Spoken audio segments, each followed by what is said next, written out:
Bienvenidos. Continuando con el estudio que tuvimos recientemente con respecto a la Biblia del rey Ezequías. Bueno, tuvo un heredero llamado Manasés. Al poco comenzar su reinado, siendo muy joven, solamente 12 años, y reinó 55 años.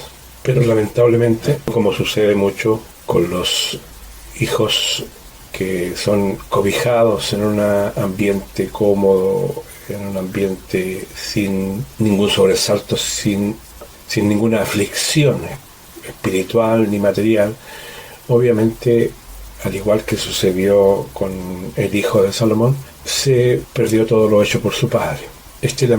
Lamentablemente volvió a la idolatría, restaurando a los viejos ídolos, cantando a los lugares caídos de idolatría, los dioses más maléficos incluso de la historia, porque me supongo que muchos de ustedes conocerán la rutina, por decirlo, general por lo menos, de lo que se desarrollaba ante Moloch. Era lisa y llanamente llevar a criaturas, a niños, al fuego para ser quemados vivos frente a Moloch. Hay una seguidilla de reyes bajo casi prácticamente la misma condición. Después de esos 55 años de horror prácticamente teológico y demostrando una paciencia tremenda de parte de Yahvé, le sucede su hijo Amón, el que tenía 22 años cuando comenzó a gobernar, y gobernó solo 2 años. También hizo lo malo ante los ojos de Dios. Y aquí ya aparece un personaje muy importante dentro de la historia que estamos viendo, y hace la diferencia. Su nombre es Josías, tenía solo 8 años cuando comenzó a gobernar. Este sí hizo lo correcto delante de Dios. Desde los 8 años, lo importante es que desde los 8 años tuvo tutela sacerdotal sobre, tutela levítica, gente que lo adoctrinó y lo llevó por buen camino. Y a los 18 años de su vida, y 10 años después de haber tomado el trono, encontraron del Pentateuco, que son los primeros 5 libros de la Biblia: Génesis, Éxodo, Levítico, Números y Deuteronomio.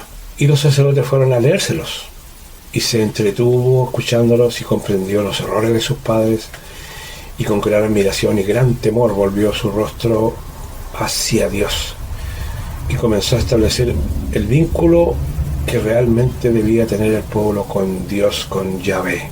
Lo más sorprendente de todo esto es impresionante cómo el pueblo podía tener tantos dioses y ser tan mal agradecido y tan mala clase con respecto a su relación con Dios, a pesar de que no es distinto de esta época, porque hoy día vemos una gran cantidad y diversidad de adoraciones y de necesidades que mezclan lo pagano con lo poco comprometido, con el poco compromiso espiritual a cambio de esta adoración. Porque esa es la ventaja del pagano, esa es la ventaja del idólatra. El idólatra no vuelca su espíritu ante Dios, no repasa sus errores, no corrige sus errores, no los reconoce, no los ve, y por el contrario, con esto recubre con un compromiso casi comercial, porque tú me das, le pide a la imagen, tú me das algo determinado, ya sea salud, ya sea bienestar, ya sea algún milagro, y yo te devuelvo un compromiso ridículo, por supuesto, porque si la imagen fuera inteligente, ¿de qué sirve que alguien venga caminando 22 kilómetros de rodillas? O sea, si nosotros fuésemos el espíritu de esa imagen, ¿de qué sirve de que esa gente haga eso? Cuando Dios pide un corazón constrito, pide un cambio de vida, pide una actitud espiritual de superación, de crecimiento. En cambio, esta gente sigue lo mismo. De hecho, hay una gran parte de la adoración idolátrica presente que está metida en los grandes movimientos de tráfico de drogas. Son movimientos prácticamente narcoterroristas y son altamente idólatras. Es como una dicotomía espiritual, como lo malo puede expresarse también en ese rubro idolátrico, porque es así. O sea, lo que sucede es que es más fácil servir a una imagen que no te pide nada moral, servir a Dios que te pone en la línea de conducta, con hitos, con formas morales que te moldean y te manejan y te van evaluando continuamente. Entonces es mucho más fácil hoy día adorar de esa forma. Y por eso existe tanta idolatría. Que vemos que ahora en México hace poco fueron varios millones de personas a adorar a la Virgen. Este ha sido el vínculo real de Israel y del mundo actual. La adoración al sol, a Baal, a la luna.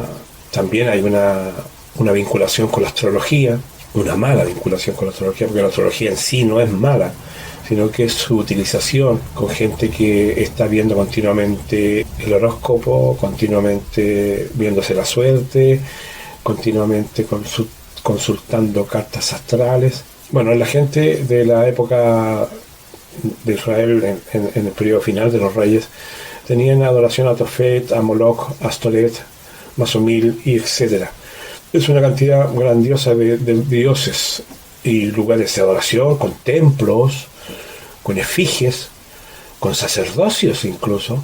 Lo más increíble es que estos cultos habían sido conservados en forma paralela a todos los reinados de la época, desde Salomón, por más de 400 años, demostrando una paciencia de parte de Dios tremenda, tremenda. Y Josías, él realmente sacude la alfombra, por decirlo de una forma, y vuelve un poco a restablecer ese orden que debería existir. Digo un poco porque él hace todo lo políticamente correcto y lo políticamente aceptable para que el pueblo enderece su camino. Pero el pueblo siguió igual en privado y escondido, haciendo todas estas barbaridades. Este personaje, Josías, es una de las pocas articulaciones que existen dentro del reinado de los judíos en Jerusalén. Josías lamentablemente muere en una batalla con el faraón Necao en tierra de Megiddo. Le heredó el trono Joacás, de 23 años. Bueno, solamente 3 meses duró Joacás, y en esos 3 meses ya hizo lo malo delante de Jehová y delante de Yahvé.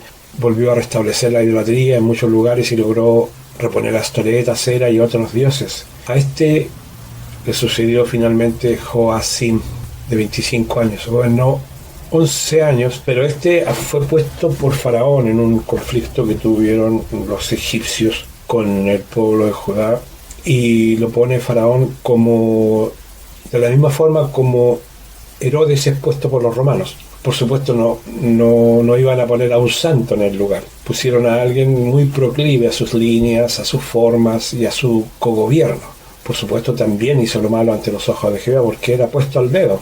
Con este comenzó el cautiverio. Se llevaron a los nobles y los generales y a la gente más importante, porque, como una vez lo expresé en otro tema, en esto de las invasiones, los invasores, los imperios invasores, no se llevaban cautivo a toda la masa de personas. Los más pobres siempre se salvaban, a menos que fuese más o menos sobresaliente en físico, en belleza, en presencia, por decir. Pero arrasaban lógicamente con la clase alta, la mujer más refinada, los hombres más cultos, la gente más probable cooperadora con el nuevo imperio, como ha sucedido incluso hasta las guerras actuales, cuando los norteamericanos llegan a Alemania en la Segunda Guerra Mundial, realizan la operación Peterskirch, que significó llevarse a los científicos, entre comillas, a pesar de que eran asesinos de la Gestapo, y llevárselos a Estados Unidos, porque eran un aporte científico y de intelecto. Lo que acá sucedía era lo mismo. Y llevaban cautivos a los nobles, a los generales, a la gente importante. El rey Sedequías sí reinó por 11 años más. Tenía 21 años cuando lo hizo. Sedequías comenzó a tratar de desligarse de su mentor. Por no insistir, el mentor era ahora Babilonia. Y finalmente desemboca la destrucción definitiva de Jerusalén. Porque la idea era lo mismo que hicieron los romanos. La idea era, llegaron los babilónicos, toman a este rey y ponen a Sedequías para que sea como un tetrarca, un mediador entre el imperio y un rey manejado por el imperio babilonio. Pero él comenzó a tratar de desligarse de eso y eso fue, pero mortal, porque eso trajo finalmente la destrucción definitiva de Jerusalén. Una cosa importante, un remanente del pueblo común y corriente, como ya lo expresé, porque ya los más importantes se los habían llevado, huye a Egipto. Y comienza el verdadero cautiverio de Israel en la destrucción de Jerusalén y el templo saqueado. son quemadas en gran parte y definitivamente la ciudad queda en ruinas, lamentablemente. Creo que las conclusiones que se pueden sacar de todo esto hecho son de cómo los hijos de Israel, los hijos de Dios, los hijos de Judá, tuvieron la oportunidad de ver lo que es negativo. Y hoy día también la gente tiene la oportunidad de ver lo que es negativo para nuestra relación con Dios. Pero no hubo conciencia, no hubo análisis. Me maravillo en la creación de Dios en esta tierra. Es evidente que existe una división entre los seres humanos en el comprender y no comprender, entre el amar y no amar, entre entender la palabra de Dios y no entenderla, y en el instinto natural de la rebelión, en el instinto natural de buscar lo que sea placentero, en mala forma, por supuesto. Mucho alcohol, mucha droga, mucho sexo, todo lo que finalmente en forma mental, física y espiritual nos aleja de nuestro Creador. Repasar el cautiverio a Babilonia no es solamente ver los hechos históricos, sino que ver los motivos por los cuales sucedieron. Es una pena que Dios ha prodigado tanto amor y tanta paciencia a su pueblo, un pueblo tan duro de servir, un pueblo tan ingrato, tan poco amoroso con su Creador, con su elección incluso. La misericordia de Dios ha sido grande. Y siempre se mira, como dicen los satanistas, o incluso algunos de Babilonia, que Jehová es un demonio y es un ser prácticamente que no tiene sentimiento. Tuvo mucha paciencia con el cabrón. Más de 400 años soportando las barbaridades más grandes.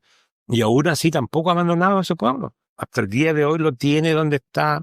Y aún así, a pesar de que hay desfiles de homosexuales en las calles, a pesar de que hay gente como los ultraortodoxos que rechazan el establecimiento de Judá en este reino, en este mundo, y que son más amigos de los enemigos que de los hijos de Dios. De verdad que la paciencia es inmensa de nuestro Creador, considerando más aún de que ellos desconocen de que Yahvé es Cristo. Se arrodillan ante objetos prácticamente, perversos y malignos. Es interesante darnos cuenta de que si bien es cierto, como un ejemplo para nosotros, lamentablemente en la aflicción nace un espíritu rey. O sea, ¿qué voy con esto? Que el golpe del cautiverio a Babilonia marcó un hito importante en la historia del pueblo judío. Hasta el día de hoy todavía lo recuerda. Se levantaron grandes profetas y magníficas profecías. Y todo ese dolor y toda esa angustia hizo llamar la atención de aquellos corazones que eran realmente ambivalentes. Este es un punto de inflexión en la historia. La destrucción del templo a mano de Babilonia marcaron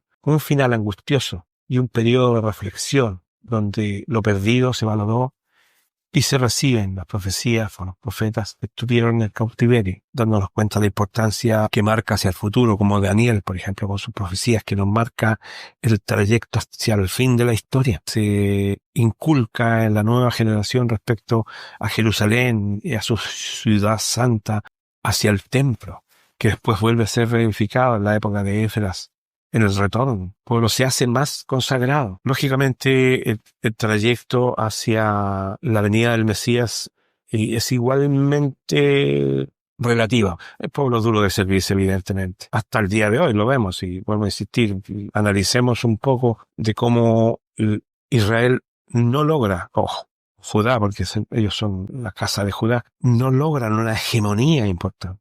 Tienen divisiones internas que son absolutamente ridículas. Tienen divisiones teológicas que son absolutamente increíbles. Tienen divisiones morales que son inaceptables. Esta historia, espero que les sirva, cierra el ciclo del periodo bíblico mencionado como los reyes. También, por supuesto, cierra el ciclo también llamado el libro de las crónicas, y ya el pueblo se asienta lamentándose en los ríos de Babilonia, donde hasta el día de hoy cantan esa canción en los ríos de Babilonia, acordándose de Sion. Espero que esta continuidad les sirva para entender de que Yahvé fue muy tolerante, Yahvé fue muy, muy paciente y muy amoroso. Y todas las cosas que sucedieron fueron para ir refinando y haciendo razonar a ese pueblo. Espero que Dios les bendiga y nos encontramos en la próxima ocasión, si Dios así lo quiere.